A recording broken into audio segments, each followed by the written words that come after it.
Hello everyone, कैसे हैं आप सभी। मैं वैभव श्रीवास्तव आप सभी का स्वागत करता हूं आपके अपने यूट्यूब चैनल सक्सेस स्प्राइट पर। जैसा कि आप सभी लोग जानते हैं कि हम इरिगेशंस की सीरीज को कंप्लीट कर रहे हैं। काफ़ी लोगों के क्वेरीज आ रहे हैं, सर डैम कब होगा, स्पिलवे कब होगा। तो उन सभी से एक रिक्वेस्ट है, थोड़ा सा पेशेंस रखिएगा, सारे टॉपिक 1 बाय 1 कवर होंगे जैसा कि हमने इंट्रोडक्शन वाले अपने फर्स्ट वीडियो में डिस्कस किया हुआ था। 1 बाय 1 हम उन्हीं तरीके से, क्योंकि किसी टॉपिक की रिक्वायरमेंट कहाँ है वो मैं आपको उसी के अकॉर्डिंग लेकर के चल रहा हूं। जिससे पहले कोई टॉपिक हमने पहले पढ़ लिया और उसमें कुछ रिक्वायरमेंट ऐसी आई जो हमें चाहिए है, तो हमें उसमें ज़्यादा टाइम नहीं देना पड़े। इसलिए 1 बाय 1 मैं सारी चीज़ें लेकर के चलूंगा। इत्मीनान रखिएगा, ये इरिगेशन हम कंप्लीट यहाँ पर करेंगे ही, ठीक है। नेक्स्ट, आज जो हम लेक्चर रखने वाले हैं वो सीपेज थ्योरी के बेसिस पे है। इसका प्रीवियस पार्ट आपने लास्ट वीडियो में देखा होगा कि सीपेज थ्योरी में हमने डिस्कशन किया हुआ था कि सीपेज किस तरीके से हो रहा है और सीपेज की वजह से फेल्योर किस किस तरीके से होगा, और उन फेल्योर को सेव करने, उन फेल्योर्स के अगेंस्ट सेव करने के क्या क्या मेजर हम ले सकते हैं, उन सभी की हमने बात की हुई थी। तो उन्हीं को हम इन सीपेज थ्योरी में पढ़ने वाले हैं, जिसमें हम सबसे पहले पढ़ेंगे ब्लिक्स क्रीप थ्योरी, या फिर हम बात करते हैं ब्लिक्स थ्योरी। तो ब्लिक्स क्रीप थ्योरी जो है, ये एक तो सीपेज का एनालिसिस करने के लिए है, दूसरा स्ट्रक्चर को सेफ बनाने के लिए अगेंस्ट द सीपेज, उसके लिए भी हम इसको यूज कर रहे होते हैं। तो सबसे पहले यहां पर कुछ अजम्पशंस, जितनी भी थ्योरीज हम पढ़ने वाले हैं उनमें कुछ ना कुछ अजम्पशंस माने गए हैं। उन अजम्पशंस को समझना है, उन्हीं के बेसिस पे हम यहां पर बात कर रहे हैं। तो यहां पर मैंने एक डायग्राम बनाया हुआ है, ठीक है। ये जो डायग्राम है, इस डायग्राम में ये जो पोर्शन है ये है फ्लोर ऑफ बियर। ये आपकी बियर बनी हुई है और इस बियर का ये जो है ये फ्लोर पोर्शन है, ये फ्लोर, और ये क्या है, वर्टिकल जो है वो है वॉल पोर्शन। वो क्या है आपका वॉल पोर्शन, ठीक है। यहां पर हम बात कर रहे हैं, ये आपका अपस्ट्रीम फेज है और ये आपका क्या है, डाउनस्ट्रीम फेज है। तो अपस्ट्रीम फेज पर जो हेड है, वाटर का हेड है, वो कितना है, H1 है। तो हम बात कर रहे हैं H1 क्या है, H1 is equal to water head at upstream side. Upstream side, upstream side पे जो वाटर हेड है वो हमारा H1 है।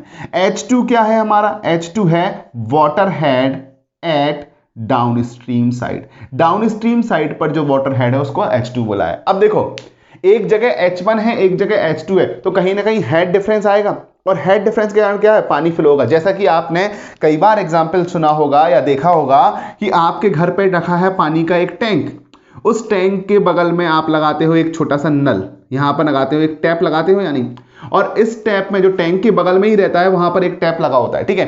तो इस टैंक में जब तक नल के लेवल में या नल के लेवल से ऊपर पानी रहेगा तभी तक इस टैप में पानी आता है, और जैसे ही पानी नीचे चला जाता है, इस टैंक में पानी इस टैप के लेवल से नीचे चला जाता है, पानी आना बंद हो जाता है। क्यों, आपको पता है, जैसे जैसे यहां पर हायर वाटर लेवल रहेगा वैसे वैसे यहां पर हेड डिफरेंस ज्यादा रहेगा, और हेड डिफरेंस कम होता जाएगा तो टैप में पानी आना कम होता जाएगा, मतलब उसका जो वेलोसिटी है या उसका फ्लो हो रहा है वो चेंज होता जाता है। तो ये हेड डिफरेंस के कारण होता है, हायर हेड से लोअर हेड की तरफ वाटर का फ्लो होना स्टार्ट होता है। तो ऐसा ही कुछ यहां पे कंडीशन है, एक जगह हायर हेड है, एक जगह लोअर हेड है, तो पानी का फ्लो होगा या नहीं, और पानी का फ्लो होगा तो कुछ पानी का फ्लो सीपेज के कारण, देखो ऊपर से तो वियर के ऊपर से तो पानी फ्लो हो रहा है, वो हम कोई दिक्कत नहीं है, वो तो हमारा क्या है, वो तो पानी फ्लो हो रहा था तो वो तो होना ही है अपनी डायरेक्शन में। बट जो पानी का फ्लो होगा हायर हेड से लोअर हेड के कारण, वो सॉइल के थ्रू होगा, मतलब क्या होने लगेगा, सीपेज की कंडीशन को एडजस्ट करने लगेगा। तो सीपेज हमारा हो रहा है। तो देखिएगा, नीचे साइड पे मैंने 3 पाइल यूज किए हैं, एक पाइल नंबर 1 नाम दिया है, एक पाइल नंबर 2 नाम दिया है, और एक पाइल नंबर 3 नाम दिया है। 3 पाइल हमने यूज किए हैं। तो ब्लिग्स साहब ने जो माना हुआ था, ब्लिग्स साहब में ये बोला हुआ था कि ब्लिग्स साहब ने बोला हुआ था कि जो परकोलेटिंग वाटर है, जो परकोलेटिंग वाटर है, मतलब जो सीपेज होने वाला वाटर है, it will follow the base structure, sorry, it will follow the outline of the base of the structure, base of the structure, outline of the base of the structure। outline of the base of the structure का मतलब क्या है कि यहां पर जो हमने बात की है ये थिकनेस ऑफ स्लैब है। ये क्या है, थिकनेस ऑफ स्लैब, ये है थिकनेस ऑफ स्लैब, ये स्लैब की थिकनेस है। तो अब बेस ऑफ द स्ट्रक्चर की बात करें तो बेस ऑफ द स्ट्रक्चर का मतलब है कि जो रेड कलर के ये जो एरो दिखाई दे रही हैं ये जो है आपका सीपेस के पाथ को बता रहे हैं कि सीपेस जो होगा ये जो बेस का जो स्ट्रक्चर है इस तरीके से होगा। अगर सपोज मान लीजिए यहां पर इस तरीके का बॉल होता, केवल आपका ये फ्लोर होता, तो अब यहां पर जो सीपेज हो रहा होता वो बेस ऑफ द स्ट्रक्चर को फॉलो करते हुए होता और outline base of the structure की आउटलाइन को फॉलो करता हुआ होता, तो कुछ इस तरीके से आ जाता सीपेज, इस तरीके से आ जाता और यहां से एंट्री लेगा और यहां से एग्जिट हो जाएगा। एग्जिट हो जाएगा मतलब एटमॉस्फेयर में निकल करके आ जाएगा।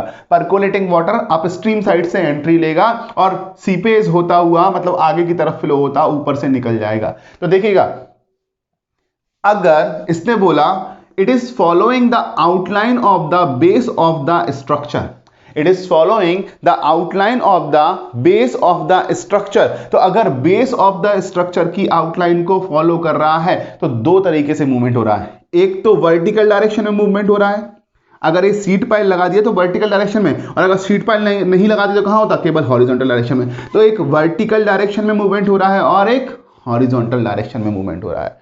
तो वर्टिकल डायरेक्शन में हमने D1 जो बोला गया है वो पाइल 1 की डेप्थ बोला है। D1 क्या बोला, पाइल 1 की डेप्थ। D2 जो बोला हुआ है वो क्या बोला, पाइल D2 की डेप्थ बोला हुआ है। और D3 जो बोला है वो क्या बोला है, पाइल नंबर 3 की डेप्थ बोला है। तो अगर मैं यहां पर मेंशन करना चाहूं D1, D2 and D3 are depth of piles, depth of piles, different piles की जो डेप्थ है वो क्या है, डेप्थ ऑफ पाइल्स है। ठीक है, जो B1 एंड B2 क्या है, अगर मैंने बोला जो टोटल बेस है, अगर मैंने बोल दिया यहां पर जो टोटल बेस है वो सपोज B हो गया है, जो बेस विड्थ है टोटल वो कितनी हो गई है, वो B हो गई है। तो उस बेस विड्थ को दो पाइल के बीच के डिस्टेंस को हमने B1 बोल दिया और अगले दो पाइल के बीच के डिस्टेंस को क्या बोल दिया, B2 बोल दिया। तो B1 प्लस B2 क्या base width, total base width के बराबर हो जाएगा या नहीं। तो अगर हम बात करें तो इसको टुकड़ों में लेकर के चल रहे हैं कि यहां से यहां तक B1 डेप्थ चला और यहां से यहां तक B2, बट ये क्या है, केवल बेस विड्थ है। क्या है, बेस विड्थ है या width of at the base of floor है, width at the base of floor between two consecutive piles. दो कंसेक्यूटिव पाइल्स के बीच में जो बेस विड्थ है उसको हमने क्या नाम दिया है, B1 नाम दे दिया है और B2 नाम दे दिया गया है। तो मुझे बताओ इतनी चीजें पहले क्लियर हुई, नोटेशंस क्लियर हुए, H1 head at upstream side और H2 डाउनस्ट्रीम साइड। ठीक है, तो अब देखो अगर मैं लिखूं यहां पर H इज इक्वल टू क्या है, head loss between upstream and downstream and. Downstream और अपस्ट्रीम एंड के बीच में हेड लॉस कितना है, कैपिटल H है। तो capital H is equal to upstream head minus downstream head लिखा जा सकता है या नहीं। और अगर हम H की बात कर लें तो क्या ये H1 माइनस H2 निकल करके आ जाएगा या नहीं, बताइए मुझे। जो हेड लॉस हमने बात किया है बिटवीन अपस्ट्रीम एंड डाउनस्ट्रीम के बीच में, क्या वो H is equal to H1 minus H2, मतलब यही हेड है जो फ्लो कराने के लिए पॉसिबिलिटी दे रहा है, यही हेड है जो फ्लो कराने के लिए पॉसिबिलिटी दे रहा है। तो अब तुम एक और बात समझना, यहां पर फिर से एक और बात समझना। क्या समझना है, मान लीजिए यहां पर कोई अगर डैम स्ट्रक्चर है आपने बनाया हुआ है, सपोज कि यहां पर ये एक टैंक है, ठीक है, और इस टैंक को यहां पर कनेक्ट किया है दूसरे टैंक से, यहां पर कनेक्ट किया गया है दूसरे टैंक से। और अगर इन दोनों के बीच में मैंने बोला ये आपका डेटम लाइन है, ये डेटम है, तो डेटम के ऊपर इसकी हाइट है H1 और इसकी हाइट है कितना, H2, इसकी हाइट है H2। ठीक है, तो इन दोनों के बीच में जो हेड लॉस होगा, इन दोनों के बीच में जो हेड लॉस होगा, क्या वो हेड लॉस यही capital H is equal to H1 minus H2 निकल के आएगा या नहीं। H is equal to H1 minus H2। देखो कई लोग सोच रहे होंगे सर ये क्या बता रहे हैं, ये क्या जरूरत है चीजें ये पता करने की, ये तो हमें सब कुछ पता ही हुए। लेकिन बेटा मैं यहाँ पर बस बेसिक बताने की बात कर रहा हूँ, बेसिक क्या है इस थ्योरीज का, इन सभी थ्योरीज का बेसिक क्या है, उसके बाद हम आगे बढ़ चलेंगे। ठीक है, तो अब मुझे बताओ यहां से यहां तक अगर एनर्जी में चेंज देखना चाहो तो कि यहां से यहां तक जो भी चेंज आएंगे वो एक तरीके से इस तरीके से हो जाएंगे या नहीं। और अगर ये एनर्जी के चेंज को आपने यहां से यहां तक शो किया हुआ है तो ये लाइन क्या कही जाती थी, हाइड्रोलिक ग्रेडियंट लाइन। एफएम में पढ़ा होगा, क्या पढ़ा होगा इसको, हाइड्रोलिक ग्रेडियंट लाइन बोलते थे या नहीं। एनर्जी में चेंज को शो कर रही है वो हाइड्रोलिक ग्रेडियंट लाइन। तो यहां पर जो ये रेड कलर में मैंने बनाया हुआ है ये भी आपका क्या है, हाइड्रोलिक ग्रेडियंट लाइन है। लेकिन अगर ये हाइड्रोलिक ग्रेडियंट लाइन है तो सर यहां पे ऊंचे नीचे जिगजैग ऐसा क्यों जा रहा है, तो मुझे बताना। अगर मैंने बोल दिया कि तुम अपने घर से चले और अपने किसी खास दोस्त के घर पहुंचने वाले थे तो तुम्हें कुछ एनर्जी चाहिए थी, कुछ ना कुछ एनर्जी चाहिए थी, ठीक है। लेकिन अगर तुमने इसी रास्ते को, ये रास्ता नंबर 1 था, अगर तुमने रास्ता नंबर 1 ना अपना के तुमने कहा रास्ता नंबर 2 अपनाते हैं, बताओ अगर रास्ता नंबर 2 अपनाया तो कुछ ना कुछ चेंजेस हो गए या नहीं। और जब तुम 1 नंबर के रास्ते से जाओगे तो तुम्हारी एनर्जी अपने दोस्त के घर पे पहुंचने पे कुछ और रहेगी, और जब दूसरे नंबर के रास्ते से जाओगे कुछ और रहेगी। लेकिन अगर 1 नंबर वाले रास्ते में मैंने यहां पर एक वॉल बना दी, एक इस तरीके से वॉल बना दी है, ठीक है। अब तुम्हें इस वॉल को पार करना होगा, इस वॉल को पार करना होगा, और जब तुम इस वॉल को पार करोगे तुम्हारी कुछ एनर्जी और डाउन होगी। तो अब 1 नंबर वाले रास्ते से ही जाओगे लेकिन एनर्जी क्या हो जाएगी, डाउन।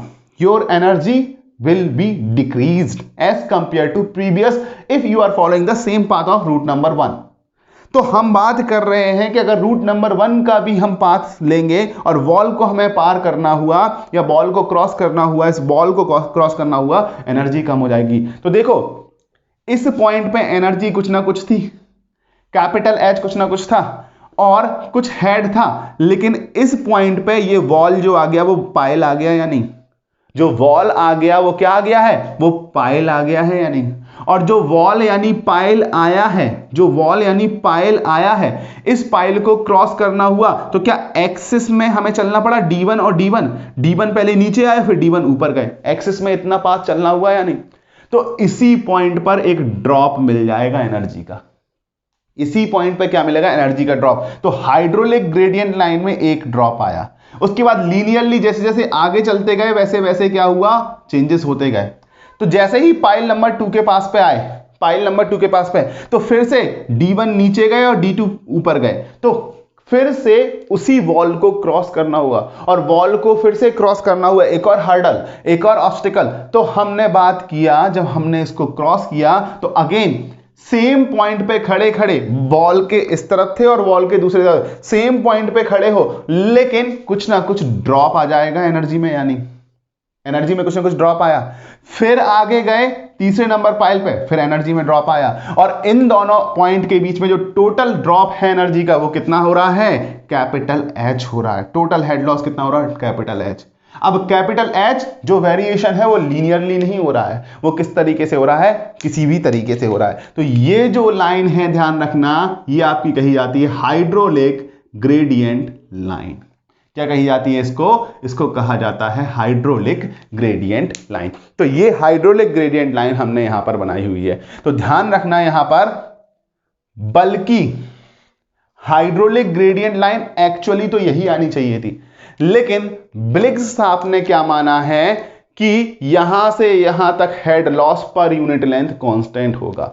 अब ध्यान देना, अब ये head loss per unit length क्या होता है वो बात समझना, ठीक है। तो आपने बोला, मान लीजिए ये पानी जो है यहां से लेकर यहां तक L लेंथ चल रहा है। कितना लेंथ चल रहा है, L लेंथ। अगर ये पानी यहां से यहां तक L लेंथ चल रहा है तो L लेंथ चलने में कितना हेड लॉस है, कैपिटल H का। तो 1 मीटर चलने में कितना हेड लॉस होगा, कैपिटल H बाई L। और यही हमारा कहा जाता है हाइड्रोलिक ग्रेडियंट। क्या कहा जाता है, हाइड्रोलिक ग्रेडियंट। हाइड्रोलिक ग्रेडियंट मतलब पर यूनिट लेंथ पर कितना हेड लॉस होगा। अब हमने तो यहां L लेंथ चलने पर H हेड लॉस बोला था, लेकिन 1 मीटर चलने पर कितना हेड लॉस होगा वो हमारा हाइड्रोलिक ग्रेडियंट बोला जाएगा। और अगर ऐसा कुछ हुआ तो तुम मुझे बताओ, यहां से L लेंथ चलने पे, तो यहां से अगर मैं X लेंथ चल के आ गया और इस पॉइंट पर मुझे हेड लॉस निकालना है। एक्स लेंथ चल के आ गया और इस पॉइंट पर हेड लॉस निकालना है, या इस पॉइंट पर मैंने बोला है कि ये तो एक तरीके से पर यूनिट लेंथ में हेड लॉस है, तो एक्स मीटर में कितना हेड लॉस हुआ, तो एक्स मीटर में कितना हो गया, H/L इंटू एक्स। मतलब 10 रुपए में आ रहे थे 5 पेन, 1 रुपए में कितना आया, 5/10 पेन आए। और अगर हम बात करें तो हमें निकालना है 5 रुपए में कितने आएंगे, तो यह हम बात कर रहे हैं 6 रुपए में कितने पेन आएंगे, तो 6 रुपए में कितने आए, 5/10 इंटू 6, तो कितने पेन आ गए हैं, 3 पेन निकल करके आ गए हैं। तो क्या सिंपली एप्टीट्यूड लगा रहे हो यहां पर भी या नहीं, सिंपल एप्टीट्यूड का प्रॉब्लम है, सिंपल एप्टीट्यूड कि एल लेंथ चलने पे एच हेड लॉस हो रहा था, 1 मीटर चलने पे कितना H/L होगा, H/L इसी को हम क्या बोलते हैं, हाइड्रोलिक ग्रेडियंट। तो x मीटर चलने पे, ओरिजिन से x मीटर चलने पे कितना हेड लॉस होगा, H/L इंटू एक्स। मतलब अब ये हेड लॉस आपको मिल गया है, और ये हेड लॉस कितना निकल के आया, H/L इंटू एक्स मीटर निकल करके आया है, H/L इंटू एक्स। तो मुझे बताओ यहां से यहां तक जो हेड लॉस होना चाहिए, क्या यहां तक मैं x मीटर मान लूं, इस पॉइंट पे क्या मैं x मीटर मान लूं, इस पॉइंट पे x मीटर मान लूं, तो यहां तक कितना हेड लॉस होगा, क्या तुम आसानी से निकाल पाओगे अब या नहीं, अगर हाइड्रोलिक ग्रेडियंट को डिफाइन कर दिया। तो हाइड्रोलिक ग्रेडियंट को डिफाइन करो पहले, तो यहां पर था h और वहां से कुछ लॉस हुआ, कितना लॉस हुआ, D2 डेप्थ में लॉस हुआ, और D1 डेप्थ में लॉस हुआ। तो इसी पॉइंट पर जो हेड लॉस हमने काउंट किया, क्या तुम मुझे बताओ ये जो हेड लॉस आया, क्या H/L इंटू 2D1 लिख सकता हूं हेड लॉस या नहीं। इस पॉइंट पे देखो, इसी कॉन्सेप्ट से चले, एल लेंथ मैंने बोला टोटल एल लेंथ है, अभी एल लेंथ बताऊंगा, एल लेंथ क्या है, ये टोटल एल लेंथ है। एल लेंथ चलने पर कितना हो रहा था, एच हेड लॉस हो रहा था, एच टोटल हेड लॉस हो रहा था या नहीं। तो हमने बोला 1 मीटर चलने पे कितना हुआ, H/L, जिसे हम हाइड्रोलिक ग्रेडियंट भी बोल सकते हैं। तो I इंटू 2D1 भी लिख सकते हो आप, इसको I इंटू 2D1 लिख सकते हो। और x मीटर मतलब कितना चला, इसी पॉइंट पे D1 नीचे आया और D1 ऊपर गया, तो कितना चला, 2D1। देखो D1 नीचे आया और D1 ऊपर गया, तो 2D1 चला, तो यहां पर हेड लॉस कितना हुआ, H/L इंटू 2D1। अब यहां से यहां तक कुछ हेड लॉस होगा, बिल्कुल होगा, तुम बोलोगे सर बिल्कुल होगा। तो मुझे बता दो, इस वाले पॉइंट पर जो ये पीक गिर रहा है, इस वाले पॉइंट पर टोटल हेड लॉस कितना हुआ, तो क्या तुम इसको H/L इंटू 2D2 लिख सकते हो हेड लॉस या नहीं। ये जो ड्रॉप मिल रहा है, क्या H/L इंटू 2D2 लिख सकते हो या नहीं, यस और नो, मुझे बताइए जल्दी से, यस और नो, समझ में आ रही है बात, बिल्कुल बात समझ में आ रही है। सिमिलरली यहां पर अगर तुम्हें हेड लॉस लिखना है, ये हेड लॉस, तो ये कितना हो जाएगा, H/L इंटू 2D3, क्योंकि यहां पर कितना चल रहा है, D3 नीचे और D3 ऊपर। तो अब कोई तुमसे पूछेगा ये डायग्राम बना करके, डायग्राम बना करके, भैया ये पॉइंट का नाम मैं पॉइंट M दे दे रहा हूं या पॉइंट P दे दे रहा हूं, भैया पॉइंट P पर कितना ड्रॉप हुआ, पॉइंट P पर, तो उसने सिंपली बोल दिया है कि हाइड्रोलिक ग्रेडियंट इस पूरे के लिए कांस्टेंट है। उन्होंने बोला था हाइड्रोलिक ग्रेडियंट पूरे के लिए कांस्टेंट है। अगर हाइड्रोलिक ग्रेडियंट पूरे के लिए कांस्टेंट है, तो उन्होंने अपनी थ्योरी में यह मेंशन कर दिया था कि hydraulic gradient throughout the creep length will be constant. तो हाइड्रोलिक ग्रेडियंट देखो, H/L कांस्टेंट माना, H/L कांस्टेंट माना हुआ है या नहीं। अब तुम्हारा क्वेश्चन होगा, सर ये पॉइंट M है और M पॉइंट पर बताइए कितना टोटल हेड लॉस हो चुका होगा। M पॉइंट पर टोटल हेड लॉस कितना हो चुका होगा। यहां पर तो हेड कैपिटल H था सर, यहां पर आके हेड लॉस 0 हो गया है, क्योंकि इन दोनों के बीच का ही हमें हेड निकालना था। ठीक है, तो देखो एक डायग्राम चल रहा है, अभी थ्योरी बिल्कुल भी स्टार्ट नहीं की है बच्चों, थ्योरी बिल्कुल भी, बस कंसेप्ट समझा रहा हूं। ये छोटे छोटे ऑब्जेक्टिव के क्वेश्चन हैं कि आपसे पूछेगा इस पॉइंट पे हेड लॉस कितना होगा, आपसे पूछेगा x मीटर चलने के बाद हेड लॉस कितना होगा, या क्रीप लेंथ लेने के बाद हेड लॉस कितना होगा। तो बस कंसेप्ट की बात कर रहे हैं, अभी तो मैंने थ्योरी स्टार्ट भी नहीं की है इस चैप्टर की सीपीएस की, ठीक है। तो ये सारी चीजें मुझे कल बतानी थी, बट थोड़ा सा कोई दिक्कत नहीं, कल थोड़ी सी तबीयत खराब थी तो जो लास्ट लेक्चर था उसमें नहीं हो पाया, अब मैं बता दे रहा हूं, ठीक है। तो अब देखो यहां पर एम पॉइंट पर हेड निकालना है कि हेड लॉस एम पॉइंट तक कितना हुआ। तो let say till M point total length is equal to X. हमने एम पॉइंट तक टोटल लेंथ कितनी बोल दी, एक्स, या हम बोल देते हैं एल एक्स। कितनी बोल देते हैं, एल एक्स, ठीक है। तो टोटल लेंथ एल एक्स है, then head loss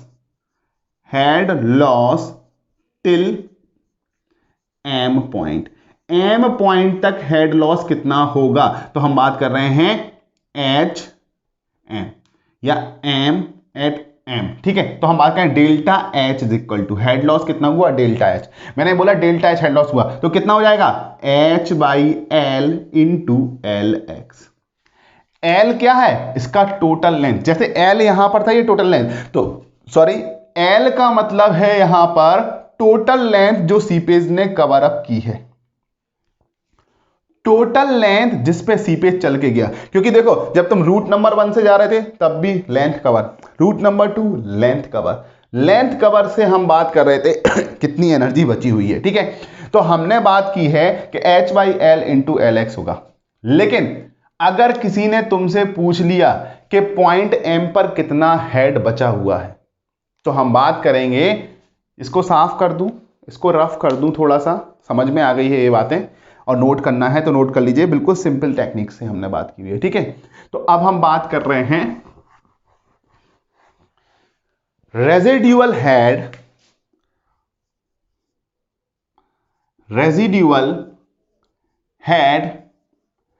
eight point M. अभी तो हमने क्या निकाला, केवल अभी तो हमने निकाला head loss at till point M. Point M तक कितना हेड लॉस हुआ, अब हमें क्या निकालना, रेजिड्यूअल हेड। रेजिड्यूअल हेड का मतलब है H R M, H R मतलब है रेजिड्यूअल हेड, किस पे, पॉइंट एम पे। तो टोटल हेड में से अगर मैं हेड लॉस घटा दूंगा पॉइंट एम तक का, टोटल हेड था एच, और हमने अगर यहां तक का हेड लॉस हटा दिया, पॉइंट एम तक का हेड लॉस हटा दिया, पॉइंट एम तक का हेड लॉस हटा दिया, तो क्या मेरा रेजिड्यूअल हेड निकल करके आ जाएगा, मुझे ये बताइएगा। क्या मेरा रेजिड्यूअल हेड यहां पर निकल करके आ जाएगा या नहीं, इतनी मुझे बात बताइए, सब लोग बताइएगा, ठीक है। आ जाएगा। तो अगर हम बात कर रहे हैं टोटल हेड माइनस की बात कर रहे हैं, जो हेड हमारा था वो हमने निकाल दिया है, तो हम बात कर रहे हैं residual head at point M is equal to total head minus H by L into L X. तो ये रेजिड्यूअल हेड निकल करके आ गया, यानी रेजिड्यूअल हेड का मतलब था ये वैल्यू जो आई है, ये एच आर एम आपको मिल गई है, यहां पर एच आर एम यहां पर आपको मिल गई है। तो ये बात समझ में आई या नहीं। अभी इतना हेड अवेलेबल है पॉइंट एम पर। अगर आपसे कोई पूछे कि अगर इस पॉइंट तक, पाइल 2 तक जो total creep length cover up की गई है वो LX2 है, LX2 है। टोटल क्रीप लेंथ का मतलब है कि स्टार्टिंग से लेकर के यहां से लेकर के जितने में सीपेज हो रहा है वो लेंथ है। अब मैं बार बार एक वर्ड यूज कर रहा हूं, क्रीप लेंथ। तो क्रीप लेंथ को कैसे डिफाइन करेंगे वो और समझिएगा, ठीक है। उससे पहले इतनी चीजें समझ में आई हो तो यार, ये काफी टिपिकल कॉन्सेप्ट होता है जो अपन ने बिल्कुल एक घर के एग्जाम्पल से समझा है, जिसमें टंकी है, यहां टैप है, उसी से पूरा अपन ने समझे। और कैसे निकाला है ये, रेजिड्यूअल हेड कितना है, हेड लॉस कितना है, ये सारी चीजें कैसे निकाली हैं, बिल्कुल एप्टीट्यूड की मदद से निकाली हैं। बिल्कुल सिंपल तरीके से हमने कोशिश की है इनको समझने की। तो ये सारी चीजें नोट कर लीजिएगा, अपने वर्ड्स में नोट कर लीजिएगा, कहानी के फॉर्म में नोट कर लीजिएगा, किसी भी तरीके से नोट कर लीजिएगा, बस इन सभी चीजों को नोट जरूर कर लीजिएगा क्योंकि ये बहुत इंपॉर्टेंट है, ठीक है। मान लीजिए कभी कोई डायग्राम बना के बोल दिया और बोल दिया कि हाइड्रोलिक ग्रेडियंट दिया है और हाइड्रोलिक ग्रेडियंट के बाद x मीटर चलने पर रेजिडुअल हेड कितना होगा। आपसे क्या पूछा है, x मीटर चलने पर रेजिडुअल। तो हाइड्रोलिक ग्रेडियंट HYL की वैल्यू दी गई है, आपको क्या निकालना है, आपको x मीटर चलने पर हेड लॉस निकाल लो सबसे पहले। और जब हेड लॉस निकाल लोगे तो रेजिडुअल हेड क्या होगा, टोटल हेड में से हेड लॉस माइनस कर देंगे तो रेजिडुअल हेड निकल करके आ जाएगा। कितना, रेजिडुअल हेड निकल करके आ जाएगा। क्लियर है। तो अब देखो हमने कल बनाया हुआ था एक डायग्राम, क्या डायग्राम बनाया था, अपलिफ्ट प्रेशर। हमने बोला था यहां गामा W इंटू एच था और यहां gamma W is equal to small h था, जो लास्ट वीडियो में हमने बात की हुई ये था। अब यहां पर तुम्हें अगर निकालने को बोल दिया अपलिफ्ट प्रेशर निकालो, तो ये तो हेड यहां का है, ये हेड यहां का है, तो यहां पर तुम्हें कम से कम हेड तो पता होना चाहिए। हेड इंटू गामा W करोगे तब तो यहां पर अपलिफ्ट प्रेशर निकाल पाओगे या नहीं, तभी निकाल पाओगे यहां पर अपलिफ्ट प्रेशर। तो वही तो हेड निकाल रहे हैं, रेजिडुअल हेड, जिससे हम अपलिफ्ट को भी कैलकुलेट कर सकें, अपलिफ्ट को भी कैलकुलेट कर सकें। तो ये तो बेसिक चीजें थी। नेक्स्ट क्या बोला गया है, नेक्स्ट बोला गया है टोटल क्रीप लेंथ। जो L है, L होता है टोटल क्रीप लेंथ। ठीक है, अब क्रीप लेंथ क्या होता है वो समझने की जरूरत है। देखो ब्लिक्स क्रीप थ्योरी है, क्रीप थ्योरी है इसलिए क्रीप लेंथ निकाले। क्रीप लेंथ का मतलब है eight the base of floor, floor के बेस में जितना टोटल लेंथ सीपेज कवर कर रहा है, चाहे वो हॉरिजॉन्टल में जाए चाहे वो वर्टिकल में जाए, वो टोटल कवर अप लेंथ हमारी क्या कहलाई जाएगी, टोटल क्रीप लेंथ कहलाई जाएगी। तो यहां पर जो परकोलेटिंग वाटर ने बेस पर जो परकोलेटिंग वाटर ने टोटल लेंथ कवर अप की है उसको हम बोलते हैं टोटल क्रीप लेंथ। और टोटल क्रीप लेंथ अगर हम निकालना चाहें तो कितना हो जाएगा, यहां पर D1, पहले D1 नीचे आओ फिर D1 ऊपर जाओ, प्लस D1, ठीक है, प्लस कितना B1 हॉरिजॉन्टल में B1, प्लस कितना D2 नीचे आओ फिर D2 ऊपर जाओ, D2 plus D2, plus horizontal में कितना जाएंगे B2 जाएंगे, प्लस D3 नीचे आओ और D3 ऊपर जाओ तो D3 प्लस D3। तो अगर हम बात करें तो ये L इज इक्वल टू क्या, 2D1 plus D2 plus D3 plus B1 plus B2 हो सकता है या नहीं। और अगर B1 प्लस B2 नहीं दिया है तो क्या टोटल बेस विड्थ आप लगा सकते हो यहां पर या नहीं, क्योंकि B1 प्लस B2 किसके बराबर होगा, बेस विड्थ के बराबर होने वाला है। तो इस तरीके से हमें टोटल क्रीप लेंथ निकालनी पड़ती है। तो अब L समझ में आ गया क्या है, L है हमारा total creep length, total creep length की बात कर रहे हैं। और टोटल क्रीप लेंथ तो कई बार क्वेश्चन में वो बोल देता है कि अपस्ट्रीम एंड पे जो पाइल की डेप्थ है इतनी है, डाउन स्ट्रीम एंड पे पाइल की डेप्थ इतनी है, तो मुझे बताइएगा टोटल क्रीप लेंथ क्या होगी अगर फ्लोर विड्थ दी गई है।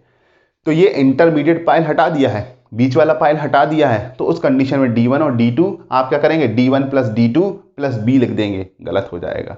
आपको क्या लिखना पड़ेगा, D1 2 बार, D2 2 बार और फिर B लिखना पड़ेगा, तब जाकर के आपकी पूरी वैल्यू क्रीप लेंथ निकल करके आएगी और फिर आप रेजिडुअल हेड निकाल पाएंगे और तभी आप यहां पर हेड लॉस निकाल पाएंगे पाइल की पोजीशन पे, या अप टू दिस पॉइंट तक हेड लॉस। अब देखो जो Lx बोला गया है, Lx का मतलब क्या था, Lx का मतलब यहां तक आने में कितनी लेंथ चला। तो Lx पॉइंट अगर हम बात करें तो कितना चला, D1 चला प्लस D1 चला प्लस इस पॉइंट तक आने पे हॉरिजॉन्टल लेंथ जितनी भी चला होगा Bm चला, मान लो Bx चला सॉरी Bx चला या Bm चला, जितना भी ये चला होगा वो वहां पर Lx की बात कर रहे हैं, वहां पर क्या बात कर रहे हैं हम, Lx की बात कर रहे होते हैं। तो अभी बातें क्लियर हुई, Lx का मतलब है टोटल क्रीप लेंथ उस पॉइंट तक आने में कितना चला।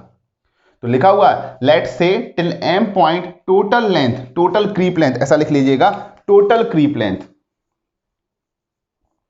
Total creep length is equal to Lx है, total creep length is equal to कितना है, Lx है। और हम बात कर रहे हैं इसलिए head loss till m point कितना है, delta H equal to HYL into LX हमने बोल दिया है। और ये सारी कैलकुलेशन आपको ऑब्जेक्टिव में करने पूछ सकता है। बस डायग्राम बनाना आना चाहिए, पाइल की लेंथ क्या है वो पता होना चाहिए, बेस विड्थ क्या है वो पता होना चाहिए, रेजिडुअल हेड कैसे निकालना है और हेड लॉस कैसे निकालना है, वो सारी चीजें पता होना चाहिए। तो ऑब्जेक्टिव में इस तरीके के क्वेश्चंस आपसे पूछे जा सकते हैं। या बोलेगा पाइल की पोजीशन पे कितना हेड लॉस होगा, तो पाइल की पोजीशन पे हेड लॉस पता होना चाहिए कि total head loss upon total creep length into उस पाइल की डेप्थ कितनी है उसका 2 टाइम्स। उसका 2 टाइम्स क्यों? क्योंकि 2 बार इतना चलना पड़ेगा, उतना हेड लॉस यहां पर होकर के आ जाएगा। तो अभी ये बातें सभी को क्लियर हैं? तो देखो इनकी थ्योरी में ड्रॉबैक क्या था? पहला, इन्होंने आउटलाइन को फ्लो माना हुआ था, बट क्या जरूरी है कि हमेशा आउटलाइन से होकर फ्लो हो? नहीं। आपने फ्लो नेट पढ़ते हैं, ठीक है, एफएम में पढ़ते हैं, सॉइल मैकेनिक्स में पढ़ते हैं, तो वहां पर हम बात करते हैं फ्लो नेट में क्या होता है, फ्लो लाइंस इस तरीके से आगे की ओर बढ़ रही होती हैं। और फ्लो लाइन जब आगे की ओर बढ़ रही होती हैं तो वहां पर जरूरी नहीं है कि हमेशा बेस लाइन को फॉलो करें, कई सारी फ्लो लाइन हो सकती है, कई सारी इक्विपोटेंशियल लाइन हो सकती है, फ्लो नेट बन सकता है, ठीक है। तो इस बात का खंडन किया था खोसला साहब ने। फिर इन्होंने क्या किया, जो वर्टिकल डायरेक्शन में जो क्रीप मिल रहा है और हॉरिजॉन्टल डायरेक्शन में जो क्रीप मिल रहा है, दोनों का वेटेज सेम रखा।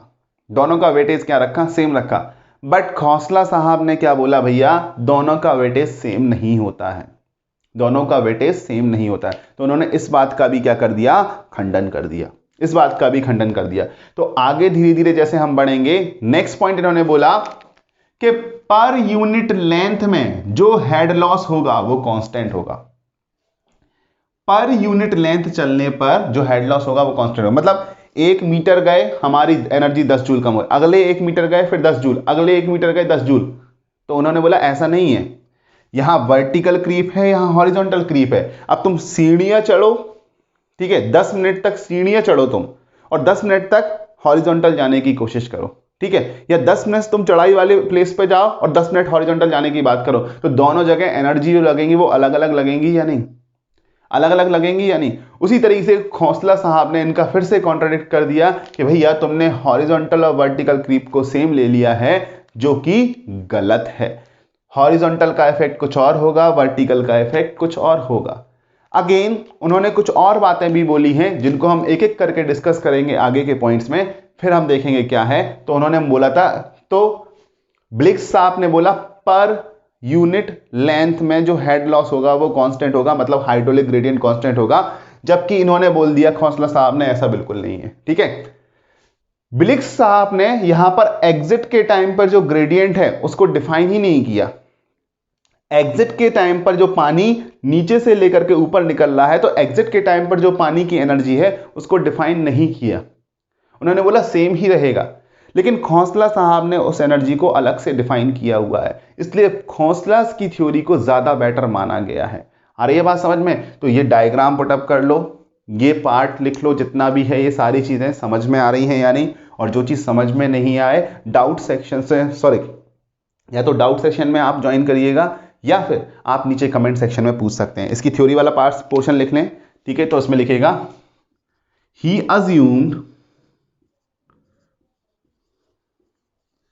assumed that the percolating water follows the outline of base of the structure. Base of the structure, which is in contact with the soil below base, below floor. Hence he defined his theory for subsurface flow. Subsurface flow condition that is seepage flow condition, that is seepage flow condition. तो ध्यान रखिएगा, seepage flow conditions के लिए इन्होंने अपनी theory को define किया हुआ था, इसलिए हम इसको सीपेज थ्योरी के अंतर्गत पढ़ रहे हैं। ठीक है, सब सरफेस फ्लो के कंडीशंस में हैं, वहां पर हम बात करें सीपेज फ्लो। और सीपेज अगर हम बात करें तो सीपेज कहां से कहां हो रहा है? सीपेज इज अकरिंग, कल भी हमने मेंशन किया हुआ था अपने लास्ट लेक्चर में, सीपेज इज अकरिंग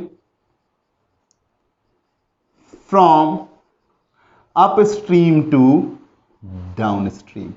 सीपेज जो अकर हो रहा है वो कहां से कहां? अपस्ट्रीम से डाउनस्ट्रीम की डायरेक्शन में अकर हो रहा है। ठीक है, पहला पॉइंट सभी ने ये पहला पॉइंट नोट डाउन कर लिया है? इस पहले पॉइंट को मैं साफ कर दूं, रफ कर दूं सारे पॉइंट को। ठीक है, तो यहां पर जो जरूरी चीजें हैं वो मैं यहां लिखे रहने दे रहा हूं, बाकी ये पूरा साफ कर रहा हूं। ठीक है, नेक्स्ट पॉइंट लिखेंगे इसके बाद, नेक्स्ट पॉइंट लिखेंगे, the total length total length traveled by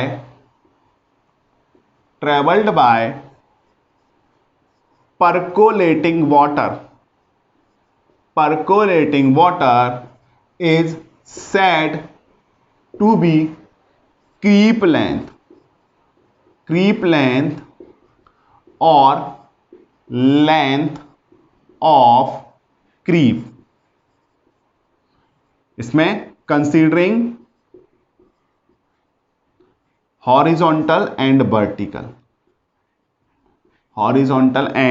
vertical creep दोनों को ही कंसीडर किया जा रहा है।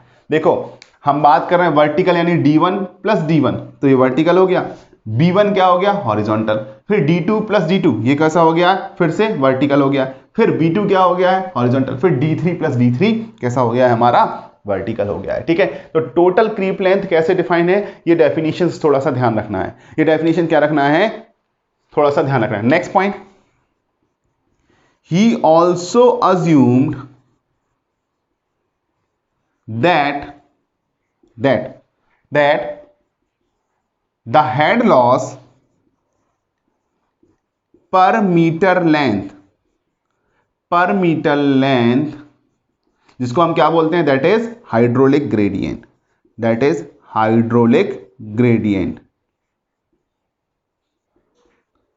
is considered to be constant, जिसको क्या कंसीडर किया गया है? कांस्टेंट कंसीडर किया गया है, is considered to be constant. तो अगर हम अब हाइड्रोलिक ग्रेडियंट को डिफाइन करना चाहें, वैसे तो हमने अभी तक हाइड्रोलिक ग्रेडियंट डिफाइन नहीं किया है, यहां पर मैंने आपको बताया था एक एग्जांपल लेकर के, लेकिन हाइड्रोलिक ग्रेडियंट को डिफाइन करना चाहें तो कैसे डिफाइन करेंगे? लिख लो, हाइड्रोलिक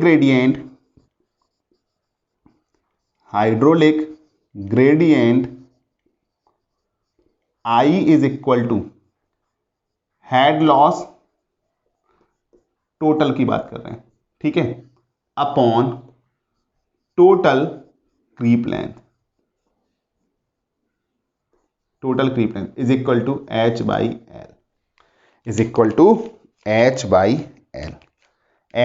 एल। तो हाइड्रोलिक ग्रेडियंट की ये डेफिनेशन थोड़ा सा ध्यान रखना है, ये हमने हाइड्रोलिक ग्रेडियंट को डिफाइन।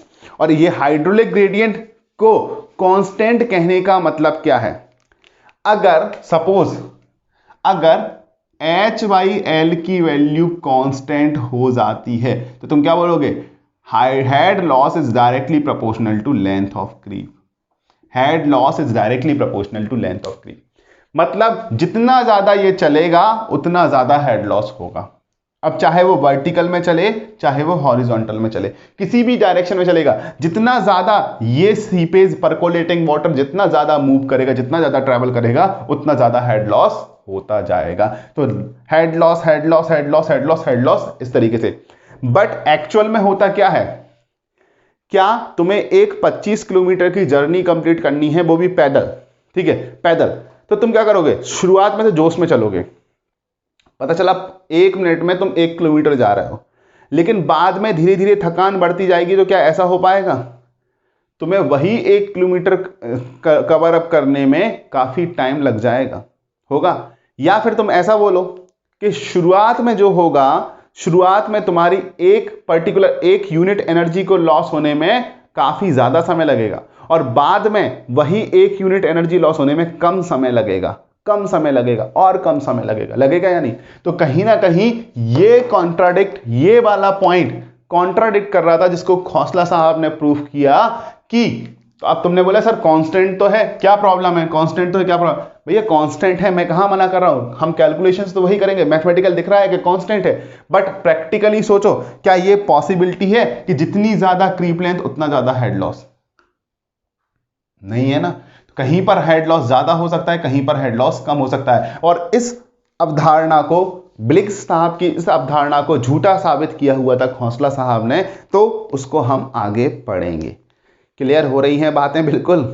देखो दोनों थ्योरी बता रहा हूं, ऐसा नहीं है कि केवल एक थ्योरी बता रहा हूं, अगर तुम समझ पा रहे हो तो दोनों थ्योरी बता रहा हूं कि खोसला साहब ने क्या क्या इंप्रूवमेंट कर दिए हैं, खोसला साहब ने क्या क्या इंप्रूवमेंट। और 1925 तक अगर हम बात करें तो not only in world but India में भी काफी सारे स्ट्रक्चर इसी ब्लिक्स थ्योरी पर बने हुए हैं, काफी सारे स्ट्रक्चर ब्लिक्स थ्योरी पर बने हुए हैं। जब 25 के बाद जब खोसला साहब की थ्योरी आई, तब जाकर के उस को अडॉप्ट किया गया, इसके ड्रॉबैक को समझा गया, फिर हमारे खोसला थ्योरी से स्ट्रक्चर डिजाइन होना स्टार्ट हुए। ठीक है, तो क्लियर है। तो हमने हेड लॉस की बात की कि हेड लॉस क्या होता है। रेस्ट इसके नीचे ये सारा मैथमेटिकल कैलकुलेशन वाला पार्ट आपका रहेगा, जो आपको नोट डाउन कर लिया है तो अच्छा है, नहीं किया है तो इसको कर लीजिएगा, वीडियो को पॉज कीजिएगा और इसको कंप्लीटली नोट डाउन कर लीजिएगा, क्योंकि यहीं से छोटे छोटे न्यूमेरिकल या छोटे छोटे ऑब्जेक्टिव आपके बना करके पूछ सकता है। ठीक है, क्लियर है।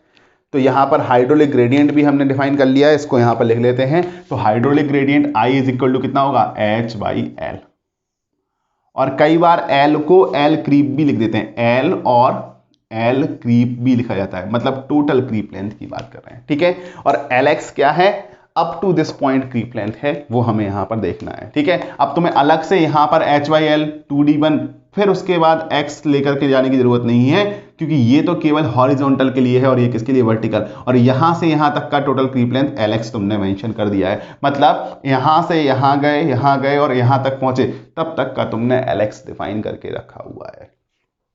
क्लियर है। तो ये थी ब्लिक्स साहब की थ्योरी। ब्लिक्स साहब ने इस तरीके से अपनी थ्योरी को डिफाइन किया हुआ था, और ये हमारी ब्लिक्स साहब की थ्योरी इस तरीके से डिफाइन थी। क्लियर हुई थोड़ी बहुत बातें? थोड़ी बहुत नहीं, आई होप कि बहुत सारी बातें क्लियर हुई होंगी। आ रही है बात समझ में? अब आगे बढ़ते हैं, यहीं पर कुछ और काम की बातें कर लेते हैं। अब काम की बातें करना है तो हमारा जो ये फेल्योर हो रहा था, वो फेल्योर दो तरीके से डिफाइन था। जो फेल्योर था वो दो तरीके से डिफाइन था यहां पर। ठीक है, एक तो अपलिफ्ट के कारण और दूसरा हमारा किसके कारण था, पाइपिंग के कारण। ठीक है, एक अपलिफ्ट के कारण और एक पाइपिंग के कारण। तो हम लिखेंगे नेक्स्ट पॉइंट में, according to Bligh's theory, according to Bligh's theory,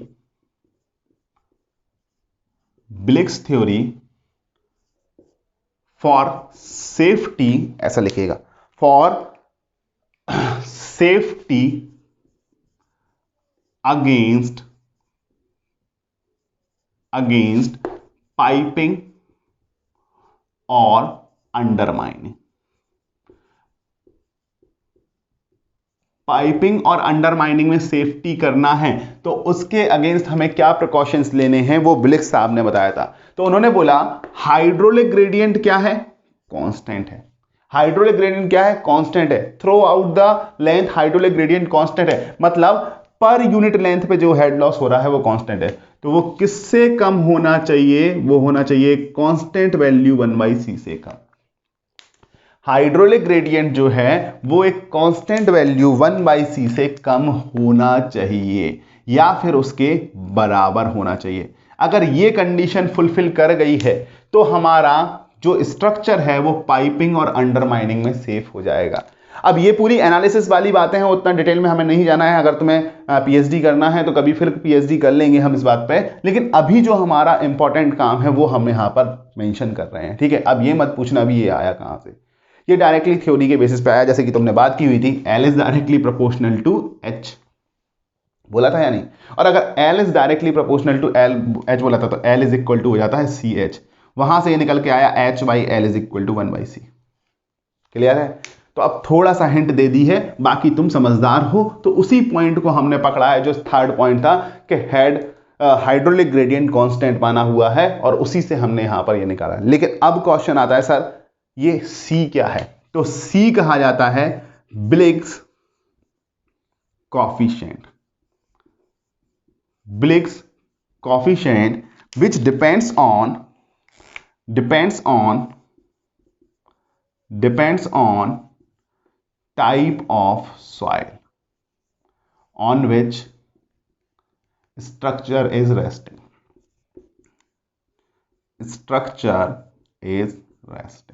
जिस पर हमारा स्ट्रक्चर रखा हुआ है उस सॉइल पर डिपेंड करता है ये ब्लिक्स कॉफिशिएंट।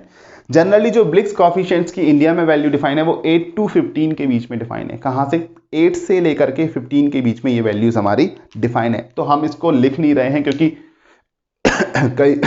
कई बुक्स में अलग अलग जगह पे अलग अलग वैल्यू दी गया है। तो इसका एक मैनुअल है, शायद नंबर 12 है, मैं देख के बता दूंगा। उस मैनुअल में इससे रिलेटेड टेबल वगैरह सभी कुछ दिया हुआ है, तो वहां पर C ब्लिक्स कॉफिशिएंट है, ठीक है। H आपको पता है क्या है?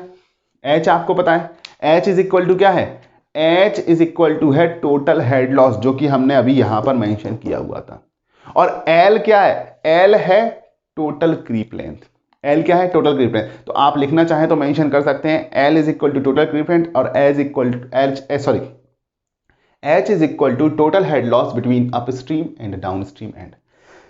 तो यहां से एक बार पूछा गया था कि भैया बताइएगा, अगर ब्लिक्स कॉफिशिएंट की वैल्यू आपको दे दी जाए तो मिनिमम क्रीप लेंथ कितना होना चाहिए? मिनिमम क्रीप लेंथ कितना होना चाहिए? ध्यान रखिएगा, यहां से क्या आप लिख सकते हो? L should be greater than equal to CH। लिख सकते हो या नहीं? L should be greater than equal to CH। तो बताइए मिनिमम क्रीप लेंथ कितना होना चाहिए? पाइपिंग में सेव करना है और अपस्ट्रीम और डाउनस्ट्रीम के बीच में हेड लॉस दिया है और ब्लिक्स कॉफिशिएंट दिया है, तो मिनिमम वैल्यू कितना होना चाहिए? Minimum value L is equal to CH होना चाहिए या नहीं? L मिनिमम की अगर हम बात करें तो L minimum is equal to यहां से CH होना चाहिए या नहीं? L minimum is equal to CH। तो ये आउट ऑफ सिलेबस क्वेश्चन हो जाते हैं जिन्हें हमें समझना है, ठीक है। तुम्हारे हिसाब से ये आउट ऑफ सिलेबस हो गया था या नहीं? क्योंकि हमें C की वैल्यू नहीं पता। जब C की वैल्यू पता है और हेड लॉस पता है तो क्या हम मिनिमम लेंथ क्रीप लेंथ निकाल पाएंगे या नहीं? किसके लिए? To make the structure safe against piping and undermining. ठीक है। नेक्स्ट दूसरा हमें किस में सेव करना था? For safety against uplift pressure failure. Uplift pressure failure की बात करना है, उसमें हमें सेफ्टी की बात करना है। अपलिफ्ट प्रेशर फेल्योर में सेफ्टी की बात करना है। अब अपलिफ्ट प्रेशर में सब सेफ्टी की बात की थी तो हमने बोला था दो तरीके के फोर्स लग रहे हैं, एक नीचे से लग रहा था अपलिफ्ट फोर्स और ऊपर से लग रहा था उसका वेट। तो हमेशा अगर सेफ्टी चाहिए अपलिफ्ट से तो वेट हमेशा ज्यादा होना चाहिए या नहीं? तो अगर हम बात करें तो हम बात करते हैं weight of floor should be greater than equal to total uplift force। तो देखो यहां पर हमने किसको कंसीडर किया है? यहां पर वेट ऑफ फ्लोर यानी एक तरीके का फोर्स है, और टोटल अपलिफ्ट फोर्स क्या होना चाहिए? ज्यादा होना चाहिए। तो यहां पर आपका न्यूमेरिकल पूछा जाता है, यहां पर न्यूमेरिकल पूछा जाता है। अब न्यूमेरिकल क्या पूछा जाता है थोड़ा सा समझने की बात करेंगे हम। यहां पर देखिएगा, मान लीजिए आपका ये फ्लोर है, चलो इस डायग्राम को मैं थोड़ा सा साइड से बनाता हूं, ठीक है। इसको साफ कर दिया जाए, चलो इसको साफ कर देते हैं। अब तुम यहां पर सारी चीजें समझ रहे हो, खोसला थ्योरी में भी तुम इसको आसानी से समझ जाओगे, ठीक है। अब देखो यहां पर मैं यहां पर बना रहा हूं इसका डायग्राम। ये मेरा फ्लोर है सपोज, ये क्या है मेरा, ये मेरा क्या है सपोज फ्लोर है, और इस फ्लोर की थिकनेस ना कुछ मेरे पास यहां पर गिवन है, ये थिकनेस गिवन है, ठीक है। अगर ये थिकनेस गिवन है तो इस थिकनेस की वैल्यू मैं क्या बोल देता हूं, टी बोल देता हूं। और मैंने जो कंसीडर, तो यहां पर हम बात कर रहे थे, यहां पर अगर हमने थिकनेस, फ्लोर की थिकनेस जो है वो टी ले ली है, ठीक है। तो हमने क्या बोला था, अपलिफ्ट में सेव करना है तो या तो फिर थिकनेस बढ़ा दीजिएगा, मतलब ऊपर से आने वाला वेट बढ़ा दीजिएगा, तो मतलब वेट बढ़ाना है तो थिकनेस ही बढ़ाएंगे। तो हम क्या कर रहे हैं, यूनिट एरिया कंसीडर कर रहे हैं। हम कितना एरिया कंसीडर कर रहे हैं, यूनिट एरिया कंसीडर कर रहे हैं। तो हम बात कर रहे हैं by considering unit area, by considering unit area. अगर हमने यूनिट एरिया कंसीडर किया तो देखो यहां पर ये जो है हमारी थिकनेस थी, ये जो है वो हमारी क्या है, थिकनेस है। इस थिकनेस पे ऊपर से तो लग रहा है ये रेजिडुअल हेड के कारण, मान लीजिए residual head at point x बोल रहा हूं, ठीक है। Residual head at point x की बात कर रहा हूं कि एट पॉइंट एक्स पे हमारा रेजिडुअल हेड कितना है, ठीक है। या हम इसको HRP लिख देते हैं, residual pressure head, residual pressure head, या हम बात कर रहे हैं residual head at point P, ठीक है। जिस भी पॉइंट P पर हमें थिकनेस निकालनी, और नीचे से लग रहा है इसी का अपलिफ्ट प्रेशर, इसी का अपलिफ्ट प्रेशर काम कर रहा है, और ऊपर से ये जो है वो वेट काम कर रहा है, वेट, ठीक है। और यहां पर जो है HRP ये है रेजिडुअल हेड, रेजिडुअल हेड। और रेजिडुअल हेड निकालना क्या आपने सीखा था या नहीं, रेजिडुअल हेड निकालना आपने सीखा था या नहीं। तो देखो जब भी हम थिकनेस की बात करते हैं तो थिकनेस का जो हम कंसीडरेशन करते हैं जनरली कहां से करते हैं, हम डाउन स्ट्रीम साइड से करने की कोशिश, क्योंकि अप स्ट्रीम साइड में ऑलरेडी पानी भरा होता है, तो यहां पर इतनी हाइट के कारण प्रेशर बहुत ही मिल रहा होता है। तो हमेशा वॉल के डाउन स्ट्रीम साइड पर ही हम थिकनेस का ज्यादा डिटर्मिनेशन करते हैं, जितना रिक्वायर्ड होता है वो मैक्सिमम थिकनेस हम डाउन स्ट्रीम से, क्योंकि यहां पर ऊपर पानी नहीं है, और यहां पर अगर प्रेशर ज्यादा हो गया, ऊपर पानी नहीं है, तो ऊपर से हमें थिकनेस बढ़ानी पड़ेगी, यानी वेट बढ़ाना पड़ेगा। तो जनरली अपस्ट्रीम साइड पे इतना कंसीडरेशन नहीं रहता, लेकिन डाउनस्ट्रीम साइड पे हमें कंसीडरेशन रहता है। तो तुम मुझे बताओ कि वेट ऑफ फ्लोर, अगर वेट ऑफ फ्लोर लिखना है तो unit weight of concrete into volume लिखा जा सकता है या नहीं। यूनिट, सॉरी इसको यहीं पे लिख दे रहा हूं, unit volume of concrete into volume of floor लिख सकते हैं या नहीं। Weight is equal to unit weight into volume. Uplift को लिखना पड़ा, अगर टोटल अपलिफ्ट को लिखना पड़ा तो total uplift is equal to क्या होता है, गामा डब्ल्यू इनटू वॉल्यूम, या uplift pressure force, uplift pressure, uplift pressure force, या ऐसा लिखो uplift pressure, uplift pressure into area, होगा या नहीं। फोर्स की बात करें, total uplift force, uplift pressure force की बात, तो uplift pressure into force, pressure into area is equal to क्या होगा, फोर्स हो जाएगा। तो हम बात करेंगे यहां पर वॉल्यूम, वॉल्यूम को क्या, थिकनेस इनटू एरिया लिख सकते हैं या नहीं। और इसी तरीके से अगर गामा कंक्रीट लिखा हुआ है, वॉल्यूम, वॉल्यूम को थिकनेस इनटू एरिया लिखा हुआ है, तो क्या यहां पर uplift pressure force gamma W into residual head plus thickness, ये टोटल मिलाकर के हेड देगा या नहीं।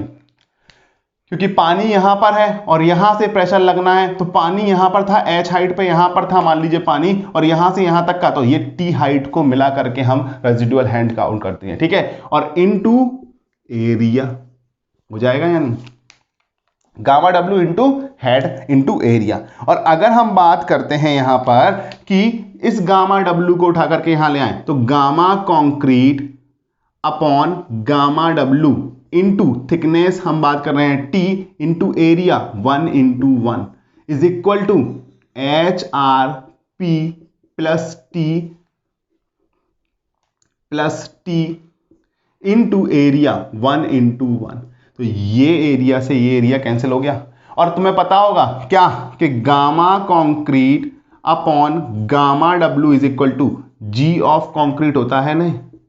Specific gravity of concrete. Gamma concrete क्या था? यूनिट वेट ऑफ कंक्रीट, और ये क्या है? Specific gravity of concrete. Concrete की स्पेसिफिक ग्रेविटी निकल करके आ जाएगा। तो अगर हम बात करें तो G of concrete into thickness T is equal to H R P into plus T, H R P plus T, और टी वाले टर्म को एक साइड ले जाओगे तो क्या बनेगा? G concrete -1 into T is equal to H R P, और तो यहां पे बात करें टी इज इक्वल टू कितना हो जाएगा? H R P upon G C -1 हो जाएगा या नहीं? अब देखो एक और कंडीशन, ये वाली चीज हमेशा ज्यादा होनी चाहिए या बराबर होना चाहिए? ये वाली चीज हमेशा ज्यादा होना चाहिए या बराबर?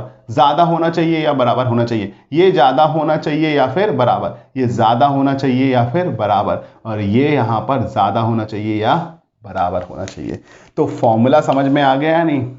अब यहां पर एक क्वेश्चन पूछा जाता है कि भैया बताइएगा मिनिमम थिकनेस ऑफ फ्लोर कितनी होगी so that the floor will be safe against uplift pressure failure. तो हम बात करेंगे T minimum, hence T minimum is equal to कितना हो जाएगा?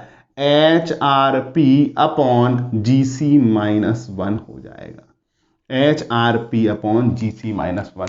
तो जहां एच आर पी क्या होगा? Residual head at that point, उस पॉइंट पर रेजिडुअल हेड कितना है, अपॉन जीसी -1। जीसी क्या है? स्पेसिफिक ग्रेविटी ऑफ कंक्रीट, जो आपको क्वेश्चन में दी जाएगी, और टी मिनिमम आपने निकाल लोगे, टी मिनिमम आप निकाल लोगे। तो ये बताओ दोनों पाइपिंग फेल्योर क्लियर हैं? दोनों फेल्योर में किस तरीके से सेफ्टी ब्रिंग्स थ्योरी ने प्रोवाइड की, ये क्लियर है या नहीं? ये बहुत ही ज्यादा इंपॉर्टेंट है। मैं कह रहा हूं 5 स्टार लगा लेना या 3 स्टार तो कम से कम कर लो, क्योंकि इस पे ऑब्जेक्टिव पूछे जाते हैं।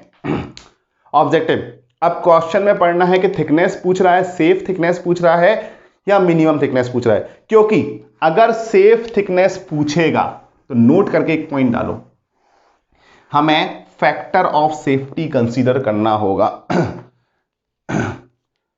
ठीक है, तो हमें क्या करना पड़ेगा? हमें फैक्टर ऑफ सेफ्टी इंक्रीज करना होगा। ठीक है, नेक्स्ट पॉइंट इंपॉर्टेंट पॉइंट डाल के जाइएगा।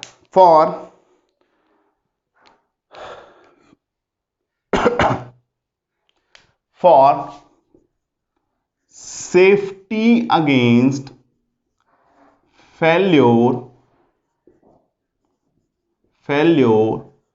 the floor thickness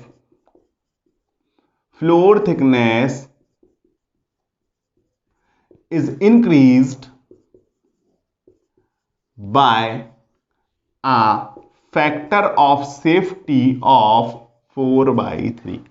so T अगर सेफ थिकनेस, अगर हम बात कर रहे हैं सेफ थिकनेस, अगर हम बात कर रहे हैं, ये तो हमारा मिनिमम है, हम बात करें सेफ थिकनेस, तो टी इज इक्वल टू कितना हो जाएगा?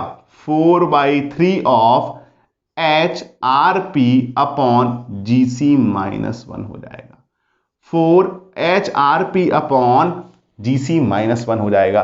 तो अगर हमसे क्वेश्चन में सेफ थिकनेस पूछ रहा है, ध्यान रखना दोनों में अंतर करना बहुत मुश्किल हो जाता है कई बार। सेफ थिकनेस बोल रहा है तो 4/3 H R P upon G C -1, और अगर मिनिमम थिकनेस पूछ रहा है तो H R P upon G C -1। ठीक है, तो अगर हम बात करें तो यहां पर क्वेश्चन पूछ लेता है, क्या क्वेश्चन पूछ लेता है वो समझना। क्वेश्चन पूछ लेता है for safety against uplift the floor thickness is increased by, is option A, increased by 1/3, option B, increased by, ऐसा लिखिएगा, इंक्रीज्ड बाय 4/3। ठीक है, इंक्रीज्ड बाय 33%, ऐसा लिखिएगा 1.33%, increase by 33%, option C decreased by 1.33%, और ऑप्शन डी डिक्रीज्ड बाय 33%। आपका option क्या होगा? For safety against uplift floor thickness as per Bligh's theory क्या होगा? देखो 100%, अगर हम देखें तो इसका मतलब क्या होगा? 1.33 होगा या नहीं? और 1.33 का मतलब क्या होगा? 1 तो पहले से ही था, उसमें कितना ऐड कर दिया है? 0.33। तो कितने से इंक्रीज किया है? 0.33 से। तो ध्यान रखना, इंक्रीज्ड बाय 0.33 यानी इंक्रीज्ड बाय 33%। तो यहां लिख लेना, hence it is increased by 33%। It is increased by 33%। इसको कितने परसेंट से इंक्रीज कर दिया गया है? 33% से इंक्रीज कर दिया गया है। तो ये ऑब्जेक्टिव का क्वेश्चन है जो कि आपसे पूछा गया है। ये ऑब्जेक्टिव का क्वेश्चन है जो कि आपसे क्या किया गया है? पूछा गया है। तो इस ऑब्जेक्टिव के क्वेश्चंस को आपको ध्यान रखना है। इस ऑब्जेक्टिव के क्वेश्चंस को आपको क्या रखना है? ध्यान रखना है। तो यहां पर हमने ब्लिक्स थ्योरी कंप्लीट कर ली है। यहां पर हमने ब्लिक्स थ्योरी को अब कंप्लीट कर लिया है। ब्लिक्स थ्योरी कंप्लीटली कंप्लीट हो चुकी है। समझ में आ रहा है? ब्लिक्स थ्योरी जो है हमारी वो कंप्लीटली कंप्लीट हो चुकी है। तो ये हमारे ब्लिक्स थ्योरी के बारे में सारा डिस्क्रिप्शन था। ठीक है, आगे बढ़े, हम आगे बढ़ते हैं। तो मुझे बताइएगा, ब्लिक्स थ्योरी सभी को क्लियर है? किस तरीके से इसके फैक्टर्स हमने पढ़े, किस तरीके से रेजिडुअल हेड निकाला, किस तरीके से हमने कहां पर कौन सा हेड रिक्वायर्ड था, ये सारी चीजें हमने यहां पर निकाली हुई हैं। तो ब्लिक्स थ्योरी आई होप कि आपको अब कंप्लीटली क्लियर हो चुकी होगी। ब्लिक्स थ्योरी आपको अब कंप्लीटली क्लियर हो चुकी होगी। तो कुछ क्वेश्चंस जो हमने डिस्कस किए हुए हैं ब्लिक्स थ्योरी और खोसला थ्योरी के, वो क्या है? उसमें हम लिख लेते हैं, लिमिटेशंस ऑफ ब्लिक्स थ्योरी। लिमिटेशंस लिखिएगा, लिमिटेशन नहीं, लिमिटेशंस ऑफ ब्लिक्स थ्योरी। पहला लिमिटेशंस हमने क्या बात की हुई थी? उन्होंने हॉरिजॉन्टल और वर्टिकल जो क्रीप हैं दोनों को ही क्या किया है? सेम कंसीडर किया हुआ है। ठीक है, कोई भी डिफरेंस कंसीडर नहीं किया है, जिसे बाद में खोसला ने हटा दिया था। ठीक है, तो हम बात कर रहे हैं This theory considered no difference between horizontal and vertical creep। मतलब जो परकोलेशन हो रहा है हॉरिजॉन्टल एंड वर्टिकल डायरेक्शन में, उनमें कोई भी डिफरेंस क्रिएट नहीं कर रहा है। ठीक है, means both are considered same or equally important। एक ही तरीके से इंपॉर्टेंट माना गया, जो कि क्या था? इनका लिमिटेशंस था। बल्कि ऐसा नहीं होता है, दोनों को क्या होते हैं? अलग अलग होते हैं। ठीक है, ठीक है। दूसरा, लॉस ऑफ हेड पर unit length is considered to be constant, which is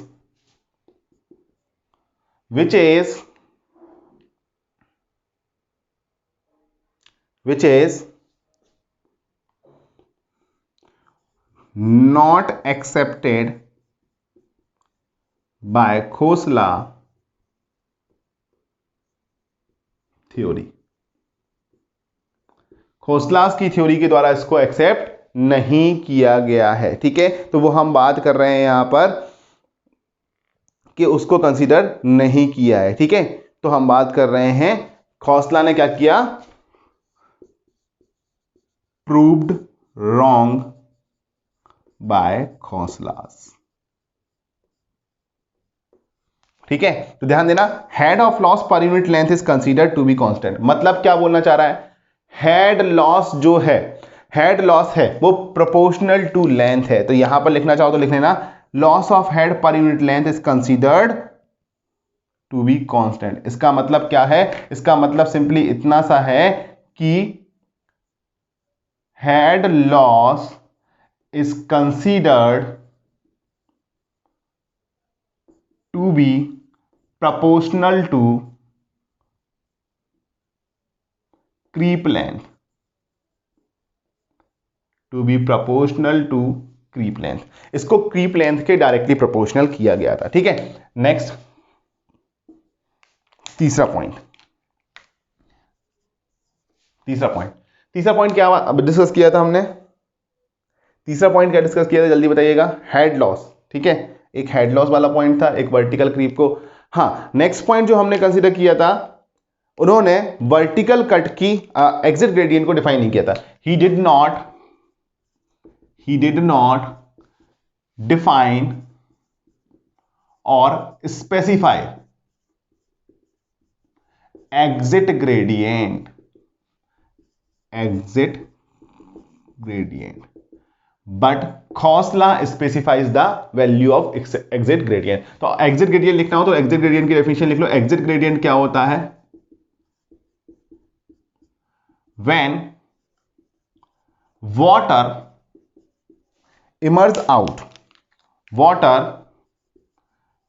emerge out into atmosphere at downstream end, then at that point hydraulic gradient is defined as exit gradient। तो देखो, हाइड्रोलिक ग्रेडियंट क्या होता है? एक तरीके का energy तो थी। ठीक है, तो आप मान लीजिए यहां पर ये फ्लोर था, ठीक है, और यहां से पानी यहां तक फ्लो हो रहा था कुछ इस तरीके से। ठीक है, ये पानी फ्लो हो रहा था। अगर पानी यहां पर फ्लो हो रहा था तो यहां पर आप क्या बोल रहे थे? इसको हाइड्रोलिक ग्रेडियंट। उसकी जो एनर्जी थी उसको हाइड्रोलिक, लेकिन जैसे ही ये पानी एटमॉस्फेयर में निकलने वाला है, इस जगह पर जो इसकी एनर्जी होगी उसको आप क्या बोलोगे? Exit gradient. जब ये पानी एटमॉस्फेयर में निकलने वाला होगा उसको हम क्या बोलेंगे? एग्जिट ग्रेडियंट बोला जाएगा। उसको क्या बोला जाएगा? एग्जिट ग्रेडियंट बोला जाएगा। ठीक है, और next in the last point हम क्या लिखेंगे? he did not specify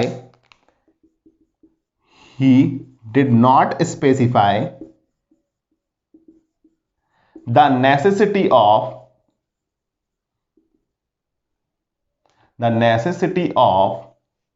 providing vertical cutoff। Vertical cut of का मतलब है pile, vertical pile at downstream end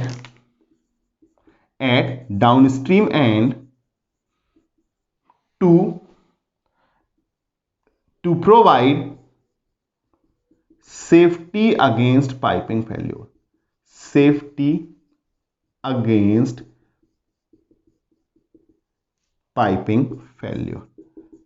piping failure में डाउनस्ट्रीम एंड पे हम वर्टिकल कट क्यों लगा रहे हैं? उन्होंने लगाए तो हुए थे, लेकिन उसको स्पेसिफाई नहीं कर पाए कि वो क्यों लगा रहे हैं।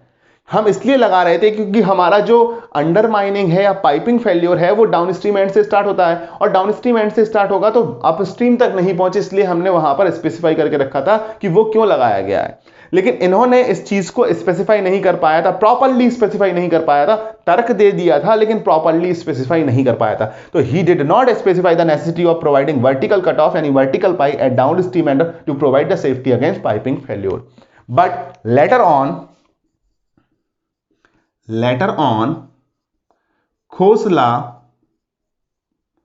Khosla specified the necessity,